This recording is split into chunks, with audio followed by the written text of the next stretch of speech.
Spain سے ہمارے دوست کاشف ابراہیم پوچھتے ہیں مولانا صاحب اذان کے الفاظ کیا حدیث سے ثابت ہیں؟ شیعہ کی اذان مختلف ہے، ہماری اذان مختلف ہے،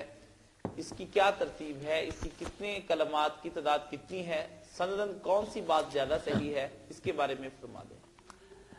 15 کلمے جو ہے نا یہ پکے صحیح حدیث سمجھ آتے، 4 اللہ اکبر، 2 اشہد ان لا الہ، 2 اشہد ان محمد رسول اللہ، 2 حی علی الصلاۃ، 2 حی علی الفلاح، پھر اللہ اکبر اللہ لا الہ، 15 یہ ہیں کلمے جو پکے۔ باقی جو شیعہ حضرات کی اذان اس میں ہے کہ 2 بار کہتے ہیں وہ حی علی خیر العمل، حی علی الفلاح کے بعد جو ہے نا اشہد ان علی ولی اللہ،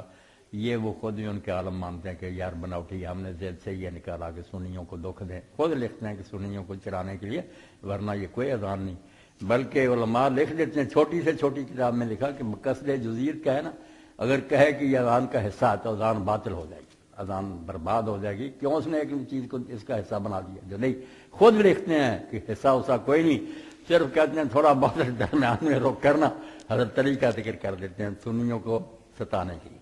جیسے ہمارے کوئی سنی بھائی ہمیں ستانے کے لیے الصلاۃ والسلام علیکہ یا رسول اللہ وغیرہ اذان سے آگے پیچھے پڑھتے ہیں، مانتے وہ بھی ہے کہ یہ اذان کا کوئی حصہ نہیں، بس پڑھتے ہیں قید حدیث دیوبندی چڑے ساری شرارتیں اذان سب مانتے ہیں، اللہ اکبر سے شروع لا الہ پر ختم، حی علی خیر العمل ٹھیک ہے، وہ اگر کوئی کہے کوئی بڑی بات نہیں، کبھی کبھی کاشف بھی اگر کہہ لیا کرے تو درست، کیونکہ حضرت ابن عمر جیسے ابو ماما کئی صحابی، ابن تیمیہ خود مانتے کہ یہ پکا نہیں تھا، کبھی کبھی اصحاب رسول نے اپنی اذان میں، اور یہ امام بہقی نے باب بھی مان لا بیٹا سنن کو پڑھ کہ ان لوگوں کا بیان جب اپنی اذان میں حی علی خیر العمل کہتے تھے، وہاں امام زین العابدین کا بھی حوالہ دیا کہ انہوں نے کہا یہی پہلی اذان ہے، اس کا کلمے کا کوئی ڈر نہیں، اچھی بات ہے، ابن تیمیہ رحمۃ اللہ علیہ مانتے کبھی کبھی بعض اصحاب نے کہہ رہے تھے،